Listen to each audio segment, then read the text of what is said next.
জি, আসসালামু আলাইকুম। আমি হচ্ছে পেশেন্টের মেয়ে। আচ্ছা, আমার মা হচ্ছে ইনসাফ বারাকা হসপিটালে হচ্ছে অপারেশন করানো হইছে। আমার হচ্ছে মা দেশের বাড়ি হচ্ছে শরীয়তপুরে আমাদের। ওইখান থেকে আসা হইছে। আ রূপপুর সালের পেশেন্ট। ইনসাফ বারাকা হসপিটালে অপারেশন হইছে। এটা হচ্ছে পিত্তথলিতে পাথর।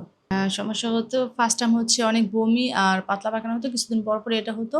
পরে হচ্ছে লাস্টের ২ সপ্তাহ আগে হচ্ছে ১ সপ্তাহ আগে মানে প্রচণ্ড ব্যথা। তারপর দেশে হসপিটালে ভর্তি হয়েছিল। তারপরের দিন ঢাকা আসছে। ঢাকা আসার পরে শুক্রবার দিন আমরা হসপিটালে ভর্তি হইছি। শনিবার দিন আমার শুক্রবার দিন প্রচুর ব্যথা ছিল। পরে শনিবার দিন রাত্রে অপারেশন হইছে।